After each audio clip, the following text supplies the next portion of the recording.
Okay, after we prove the formula works for n equals 1, we're going to assume that this formula we're trying to prove true would work for any particular value we plug into it. Okay? Any specific value, one at a time. Now remember, our formulas are always going to be using positive integers. That's what that represents.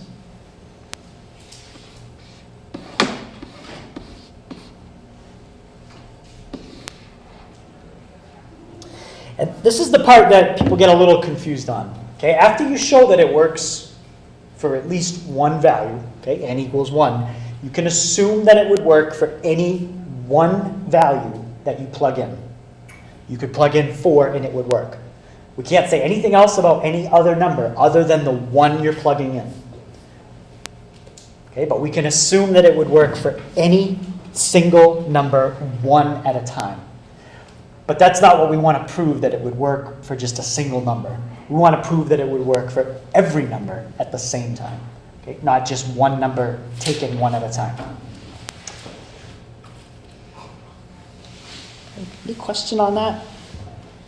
It's a little weird because people are like, well, if it works for any, if it can just work for any number you want, haven't you proved it? No. Okay? And you'll see as we kind of go through it. So we're going to assume that our formula would work for any specific value.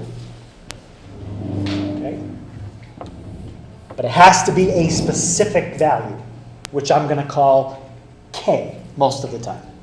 Okay? I'm not saying it works for every value, okay? Just one specific value.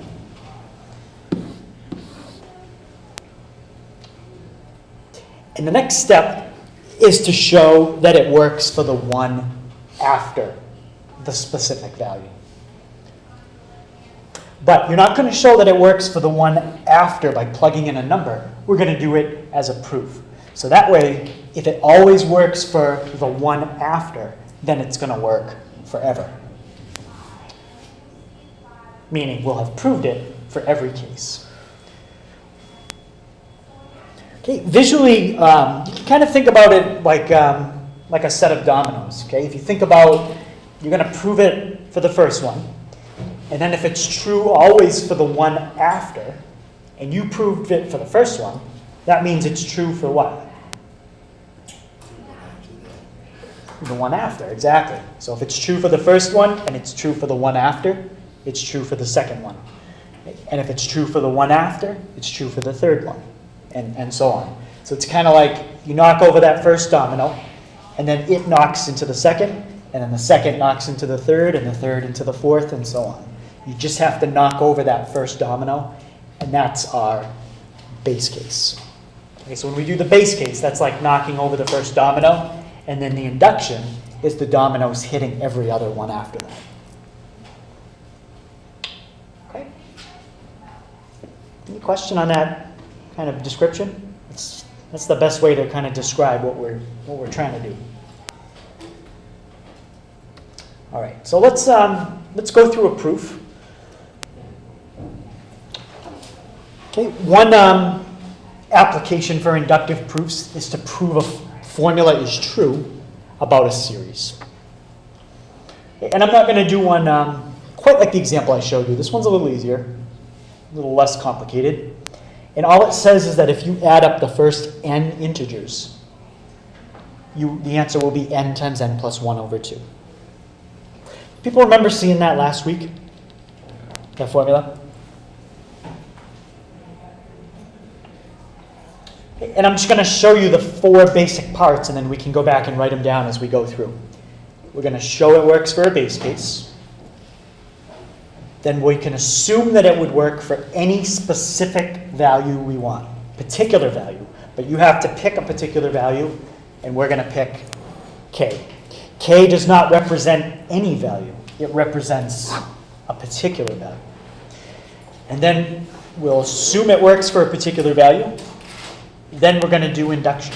Show that it works for the one after. That's what k plus 1 means. Okay? That usually involves algebra, and this is usually the most lengthy step. And then the last thing, you write down what you have proven. basically copy the question they gave you. All right, let's go back up. And let's start with our base case, okay, n equals 1. Okay, so in this equation, I have a left-hand side and right-hand side. If I add up the first 1 terms on the left-hand side, what do I get? 1. Now I want to add up the first 1 terms, but I want to use the formula on the right-hand side. So don't tell me the final result, because I have to see that you use this formula to get it. Okay. What would I plug in for n to add up the first 1 terms? 1. So fill in 1 for n on the right-hand side. That's what RHS is, right-hand side. 1 times 1 plus 1 over 2. And 1 plus 1 gives me times 1. So I get 2 over 2, which is 1. So what we've just shown is that this formula does work if you're only adding up the first 1 terms. Okay, it does work. So at least that's like the first domino. We can knock that one over, and it will knock into everything else once we prove it works for the one after this one. But don't prove it works for the one after it by plugging in 2. Okay? That's more like just going to the side of the domino and flicking it out of the way. You're not knocking it into the third one. You're knocking it over, but you're just flicking it away from the dominoes. Okay? We want to knock it over. All right. So the next step is to assume that it works for a particular value of k. Okay. Basically, all that means is rewrite what you had in step 1 with k. All right. So we had 1 plus 2 plus 3 up to k. And again, k is a particular value. It doesn't represent any number you want. It has to be a specific value. Okay, theoretically. And that equals k plus 1 over 2. Okay, so we're assuming that this formula would work for some specific value of k. At least we know it works when k is 1. We proved it. Okay, so at least it would work for that. Okay, any questions on the assume step? That's all you write there. Okay, third step. We need to show, or you can write we want to show, that the formula would work for the one after. Okay, so now on the left-hand side, we're going to take what we had before, but we're also going to take the one after k. What's the term that comes after k? K plus 1. So we're going to take k plus 1.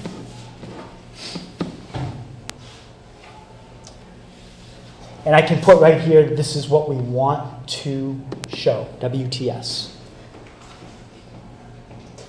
Now, it's not going to add up to what we have here. What did we replace, what did we change k to as the last term on the left-hand side? That last term's not k anymore, it's now what? K plus 1. So we're going to change our k's to k plus 1's. Okay, and here we can do a little simplifying. It's k, I'll write it above, k plus 1, which is, yep, so you're changing k to k plus 1, and it becomes k plus 1 plus 1. Any question on that? And that's all divided by 2. Okay, I'm going to put a question mark there, because that's what we want to show. That if you go after the kth term, go to the next one, this formula still works. Okay? And if it does, then we're done. Okay, questions on that? All right, so now we're going to do substitution. Okay, so I'm just going to write this in. Because pretty much in every inductive proof, you have to do substitution.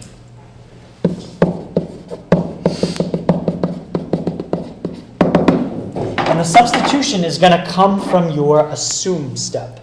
If your assumed step was wrong, when we do the substitution, this won't work. But because our assumed step is correct, it will work. Did anybody see something on that left-hand side that I can substitute for that we had up above?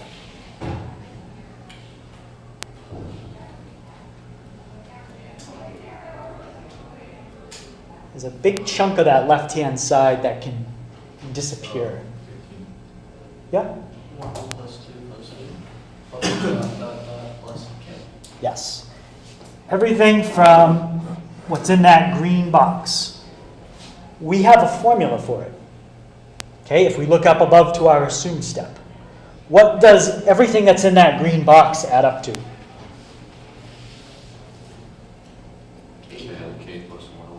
K plus 1 over 2. That's always how this kind of inductive proof works. Take your assumed step and then substitute into the next step. Okay? Don't think about it as you're writing it. If you write it correctly, it'll just happen that this always works out this way. Okay? Now do that and see where we're at. So now we've got k plus 1 over 2. Plus, I still have one more thing on the end. K plus 1. Which, there's no denominator on k plus 1, so what could I put right now? Yeah, we could just put a 1. And hopefully that's going to come out equal to the right-hand side.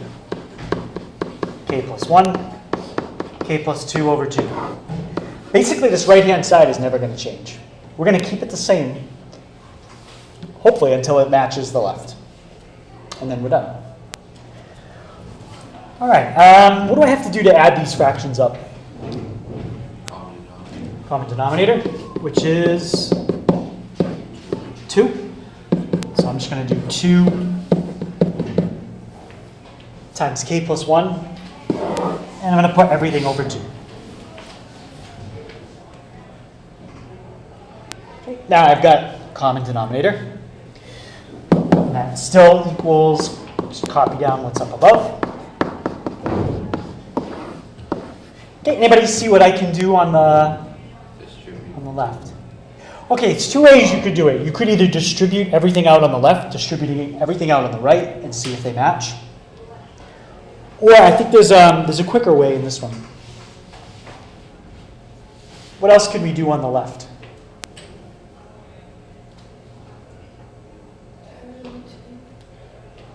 Get rid of this denominator of 2?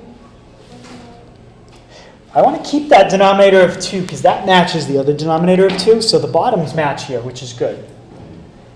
But I need to do something to the top. Would you distribute 2 to the k plus 1? You could, but then you're going to have to distribute everything that's on this side too, and that would work fine. There's just a faster way. I can finish up this left-hand side in one step. Could you take out? Take something out, yeah. Could you take out the k or the plus 1? Well, what's common to both of them? K plus 1. K plus 1 is common, so factor it out. What's left with the first term if you factor out k plus 1? Just k. Plus what's left in the second term? Just that 2. So the k and the 2 is all that's left in the top. Okay, 2 in the bottom. And that now matches the right-hand side. So we made them match.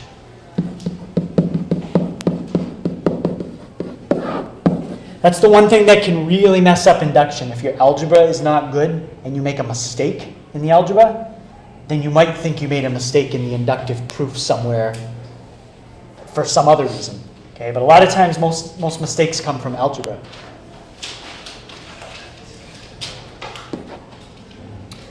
So what we just showed is that this formula works when you do the k plus 1th term. So now it works for any particular value of k that we pick, and it will always work for the one after, which means it works for how many? It works for all of them. Okay? And we didn't show that it worked for all of them by plugging in one at a time. We showed it inductively. Okay? And that's an inductive proof. They all follow the same structure, okay, the ones that we're going to do. Okay, the base case, assume for k, the want to show step, and then the so now we have finally proven. All those steps are the same, but it's step 3 that gets different depending on the kind of proof. Right, but we'll try another one like that. Okay, same exact structure. Okay, any questions on what I did there? Especially algebra. If you're still confused with induction, that's normal. But if you have any algebra questions, that's important to ask me.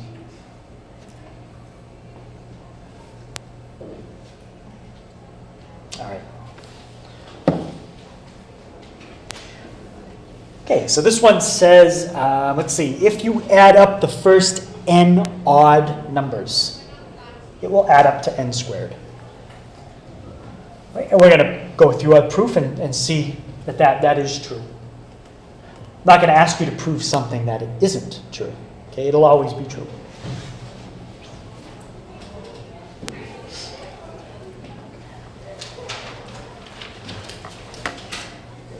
But a lot of times, that's how induction really works. You come up with a formula that you think is true.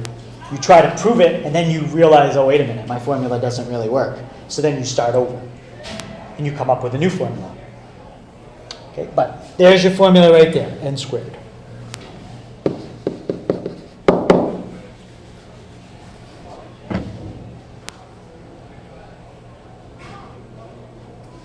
Okay, if I add up the first 1 terms on the left-hand side, okay, what do I get? I get 1.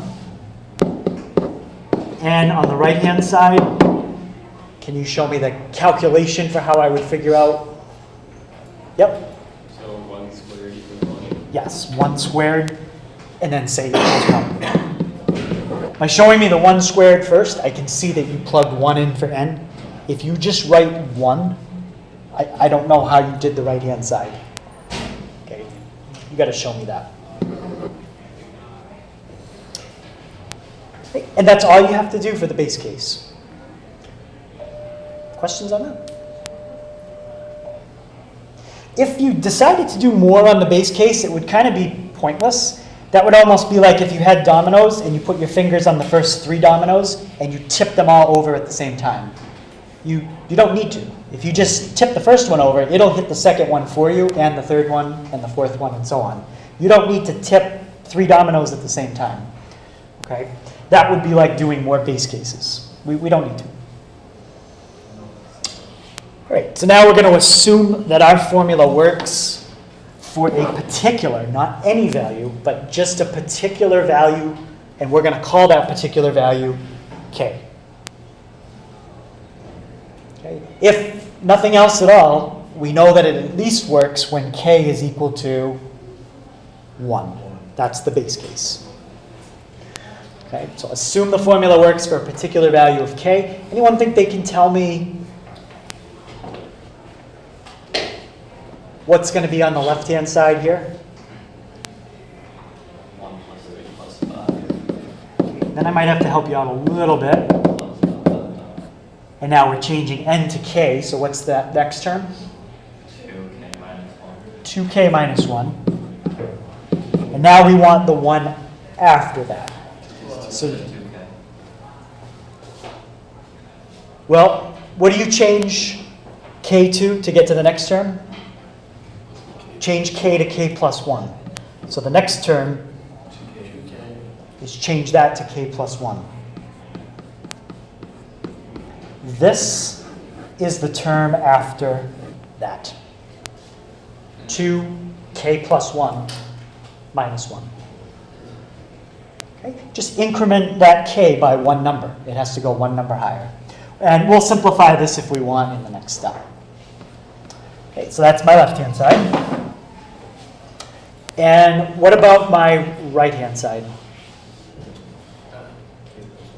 Right, now we're going to go up to k plus 1 squared.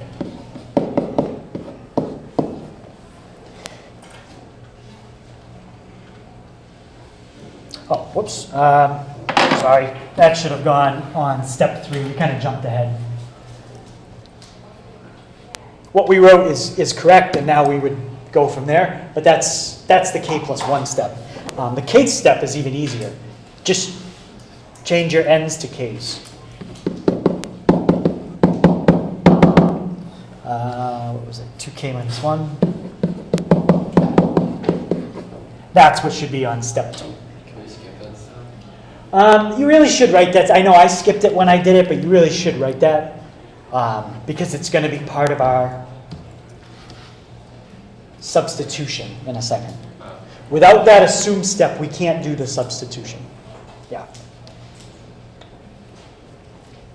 I think this step is actually harder than what we wrote. Okay, so any question on the assume step, which is just changing your n's to k's, or what I want to show?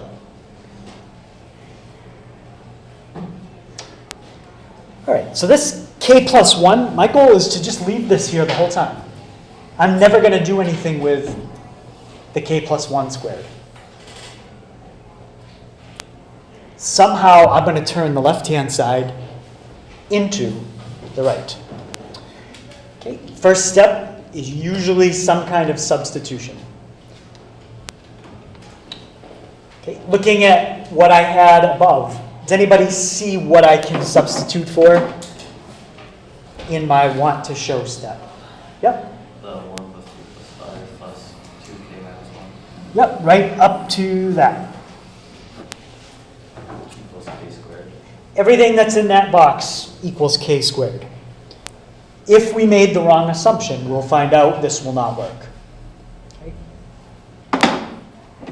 But we did make the right assumption. It will work perfect. Okay. Any questions why everything in that green box becomes k squared? Okay. What else is still left on the left-hand side? 2k plus 1 minus 1. Yep, 2k plus 1 minus 1 equals k plus 1 squared. Hopefully, that's what we're trying to prove. Now, there's 2 ways you could do this. Either FOIL and distribute out what's on the right, or factor what's on the left. I think it'll probably be quicker to, well, I don't know. Which way do you want to do it?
You want to factor the left or FOIL out the right? FOIL the right? Okay. So let's also distribute on the left. What's 2 times k? And what's 2 times 1? Minus 1.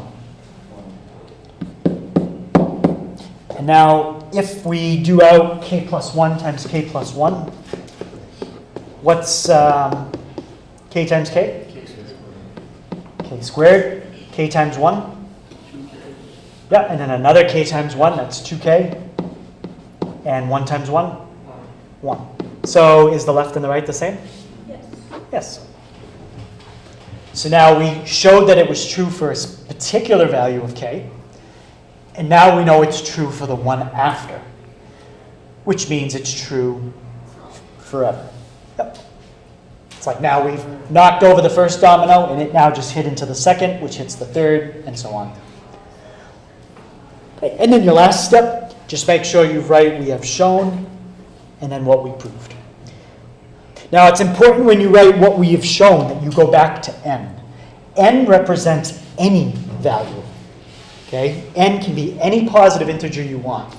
K only represents a particular value. Any question on that? K is a specific value. N is any value, positive integer. Okay, so on the test, when I grade them, I'm going to be pretty picky about how it's set up, because I am showing you a pretty exact structure. Okay, I want to see show formula works for n equals 1, and you have to write that and then show it. Okay, assume that it works for a particular value of k, where k is an integer, and then show whatever you need to write there. Then this is the long part. Show it works for k plus 1. Here's where I'll look for your algebra. And then the last part, write down what you have proven. Okay, so those are the 4 parts I'm going to look for on the test.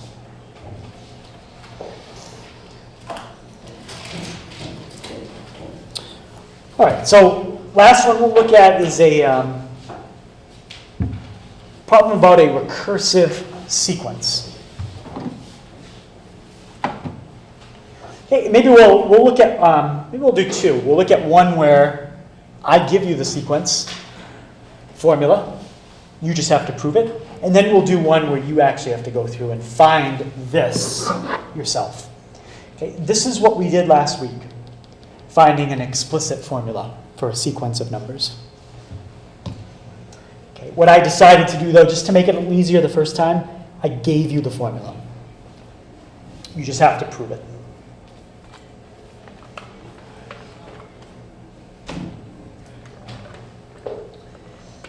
Okay, so it says, consider the sequence defined recursively where the first term is 4, and to get to the next term after the one you want to know, you add 3. Take the one before and add 3. Prove that this is the explicit formula for the sequence.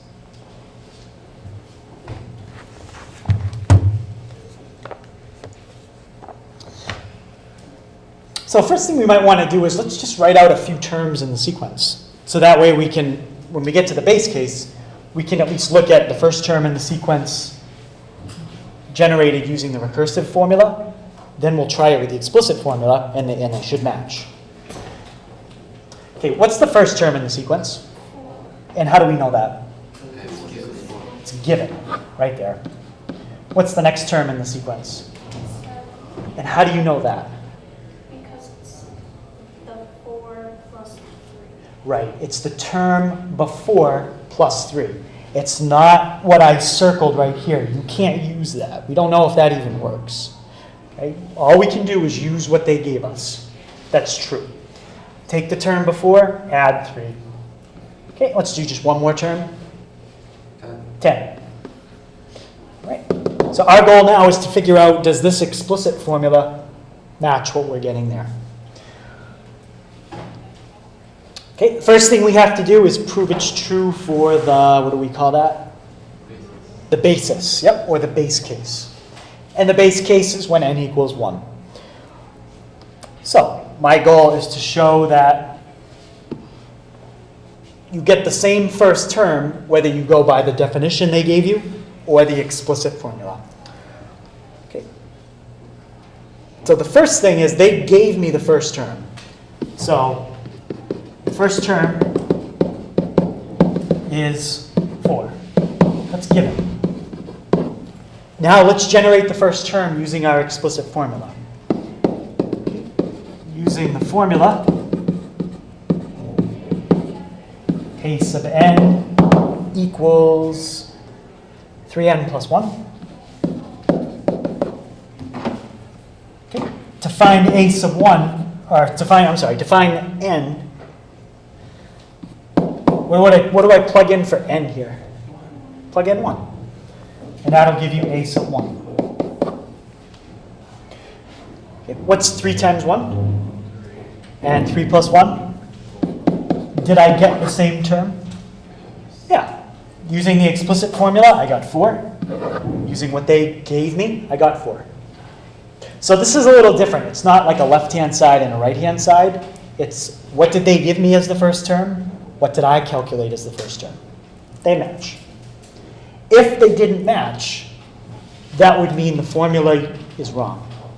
Either that or you made an arithmetic mistake. All right.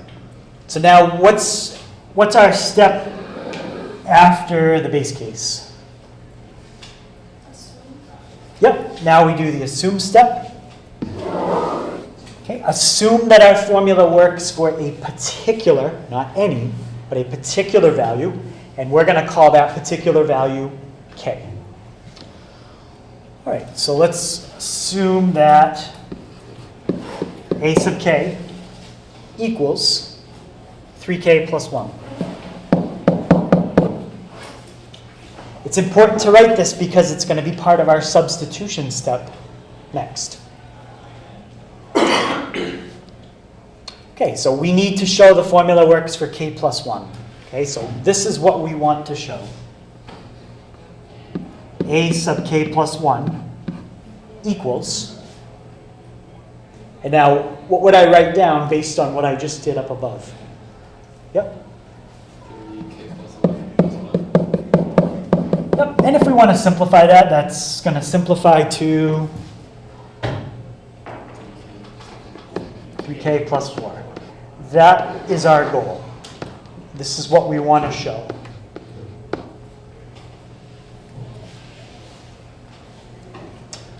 All right, so usually we have two sides. We have a left side and a right side, and we work with the left side till we make it look like the right side. Well, we really do. Here's our left side. There's my right side. Okay. I'm going to work with this left side, but I need to rewrite this. Okay. What is another way I can get the k plus 1th term based on what they gave me? Not based on what they want me to prove, but based on what they gave me. How do you get any term? You do 3 plus a minus 1. You take the plus 1 before and 3. You take the one before the one you want to know and add 3. So what's the one before the one I want to know? A sub k. And what do I do to it? I add 3. Well, you could do it the other way too. It doesn't matter. Okay. This is definitely true based on just what they gave me. That's the recursive definition of this sequence. Take the term before it and add 3. Okay. Any questions on that? And now, anybody see anything I can substitute for in that equation I just wrote?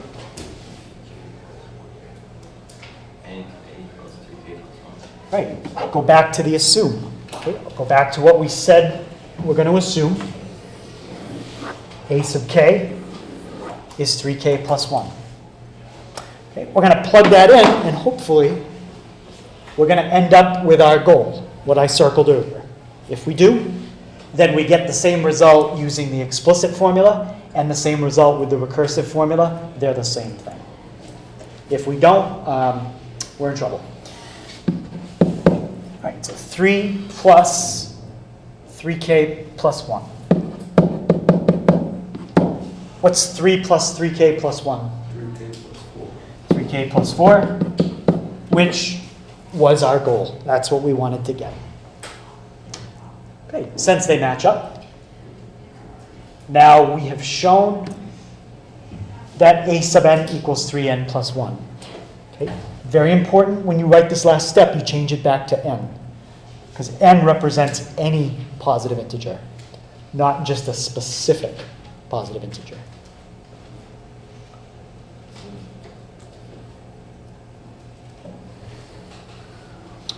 Any question on that one?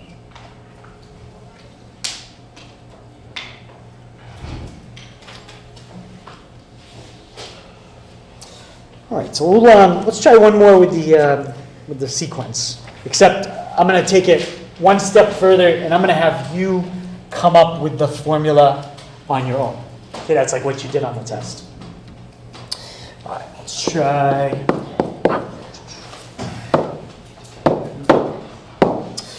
All right, let's do one from the homework. Let's do.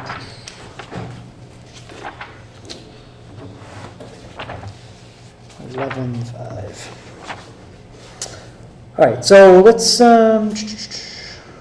consider this sequence. Okay, I'm not going to write out the whole word problem. I'm just going to tell you what you need. A sub n equals 5, a sub n minus 1, and a sub 1 equals 3. Okay, so the first thing is find an explicit formula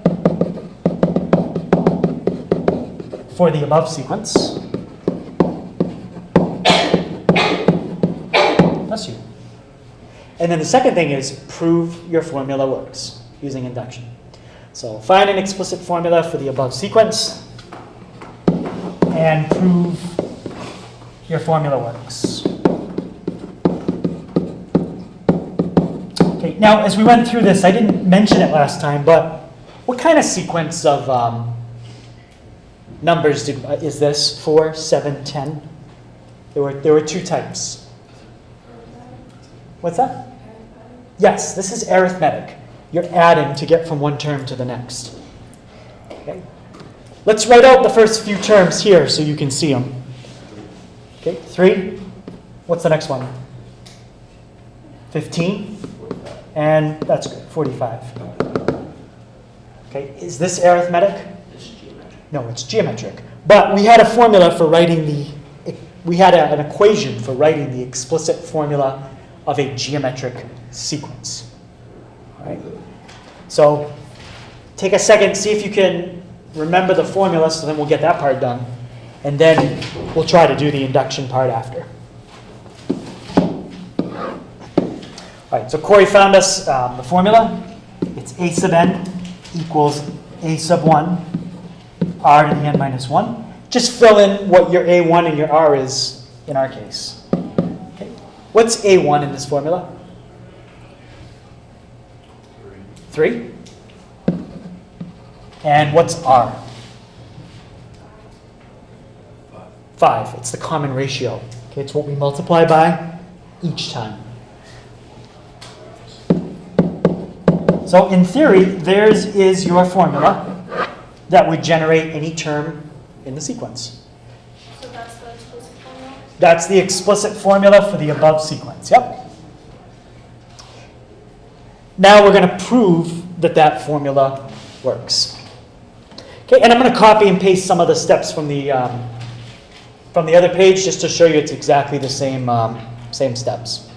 What were the first three numbers we had? 3, 15, 45. 15 times 5 is not 45. 15, 30, 45, 60. Who told me 45? Shit. Graham. Thank you. Would it be 75? What's that? Would it be 75? Yeah, 75. 15, 30, 45, 60. Yes, who told me 60? You. No, I don't. Graham, 75. He said 60. Okay. All right. Any questions? Thank you. It's times 5 each time. So, but we did still come up with the correct formula despite our shortcomings with arithmetic. Okay. Any questions on at least the formula part? All right. So now the prove that it works part. What's the first step? And how do I write it? Yep. Alright, so you have to do the a sub 1, like prove that the... Can you tell me, even if you have to read it, go ahead, tell me the heading on the first step. So the 3 is given, right?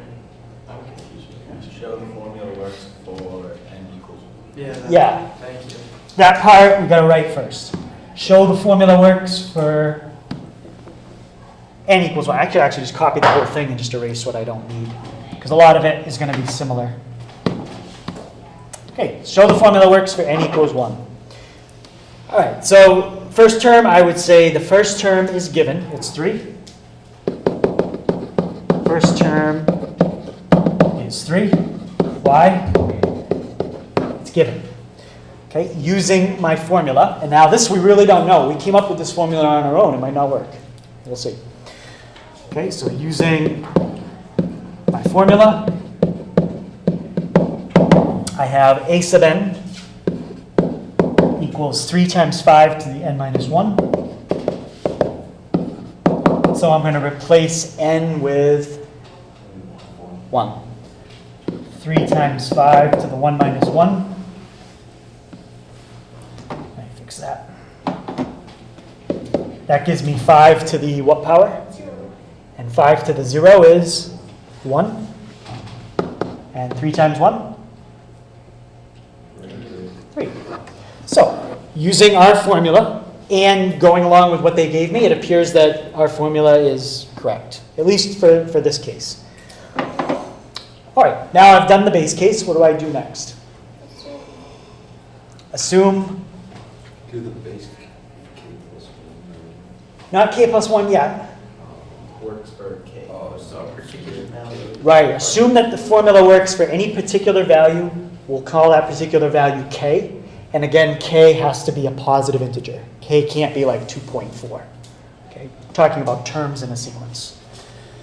Okay, so that's our next step. So I'll copy that and paste.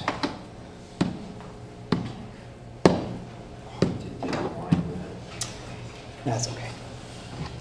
All right, so now somebody tell me what I'm going to write under this step.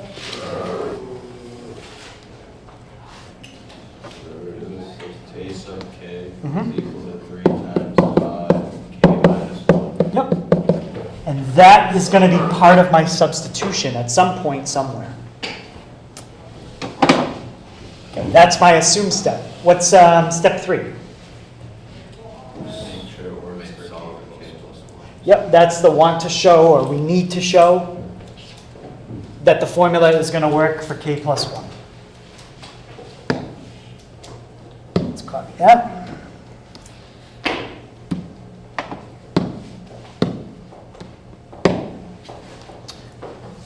So we want to show that a sub k plus 1 equals 3 times 5 to the what? K. Because you're going to replace k with k plus 1. And it becomes k plus 1 minus 1. This is your goal. Somehow I want to end up with that. Okay, so if you want to circle it and put goal, that's what you want to get. Now the only thing we can use to prove this is the recursive formula. So what is another way we can write a sub k plus 1? Can't use our goal. That's where we don't know if that works. That's what we're hoping.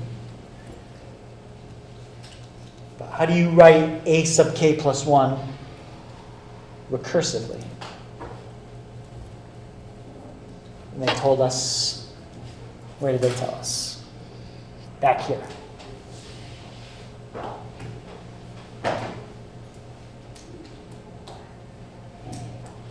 How do you find any term in this sequence? What is 5a sub n minus, can you explain that in words? So 5 times the number before. Yeah.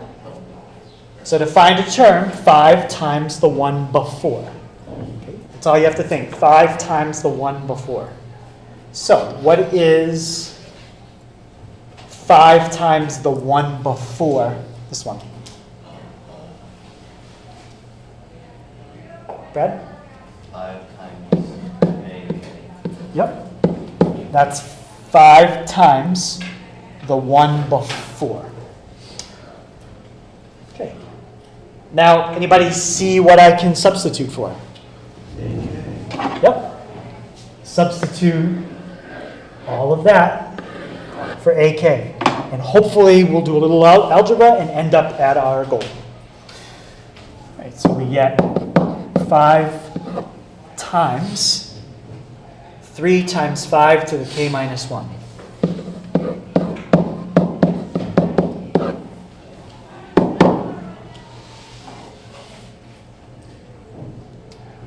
Okay, anything I can combine there?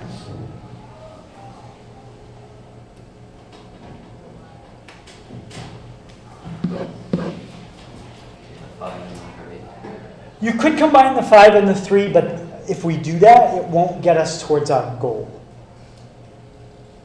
It's not wrong, but it's just not going to help us to go in the direction we need to. Can you factor possibly?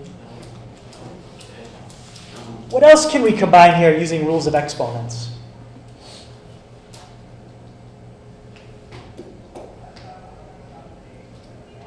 Well, there's 2 5s. Yeah, you can multiply things with the same base.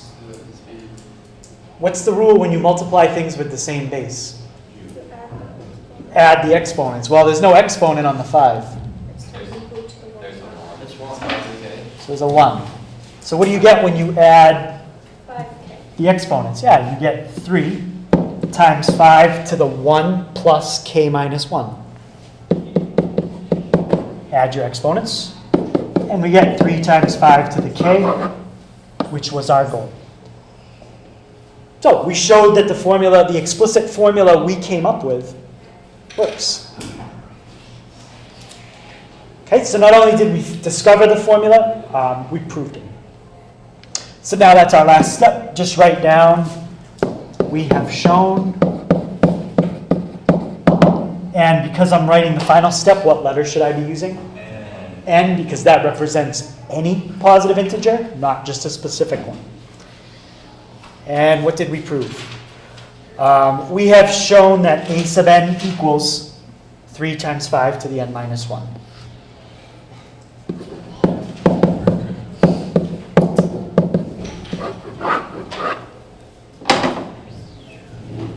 Okay, most likely on the test, I'll ask you to prove something, but I will give you the formula to prove. You won't have to come up with it like we did in this problem.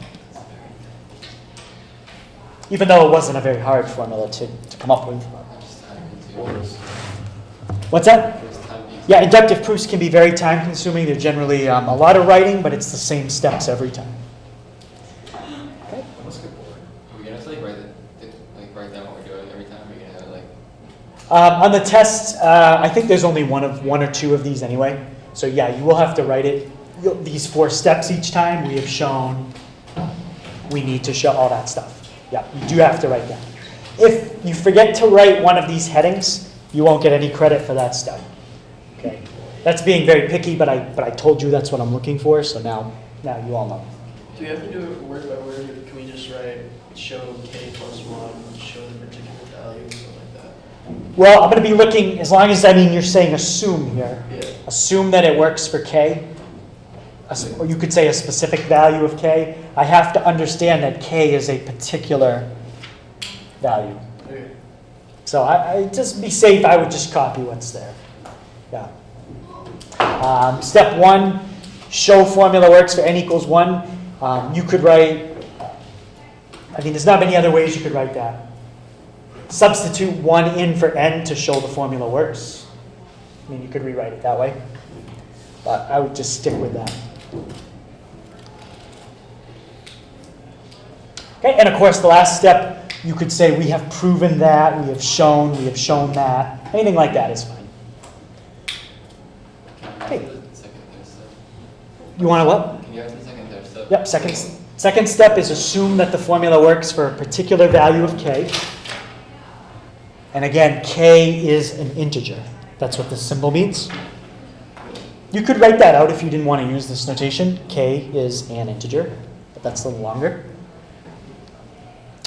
And your third step is we need to show the formula works for k plus 1.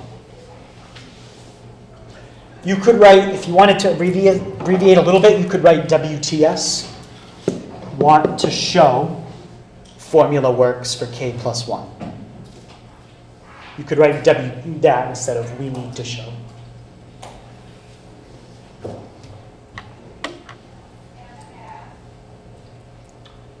It doesn't seem too bad, but what makes induction harder is all the different ways you can use it. Even though it's the same steps, this step 3 changes a lot. Even just between the type of this problem I showed you here and the one with a series. It just feels a little different, and that's enough to throw people off sometimes. Okay. All right, so the homework, we already did one of those. I think we did number 4. So I'd like you to do 1 through 7 and 13, but again, we already did number 4. Do you want us to just skip number 4? You could skip number 4 because we did it. If you're having trouble and you want to build your confidence and just write down the answer because you already have the answer, So go for it. Yeah.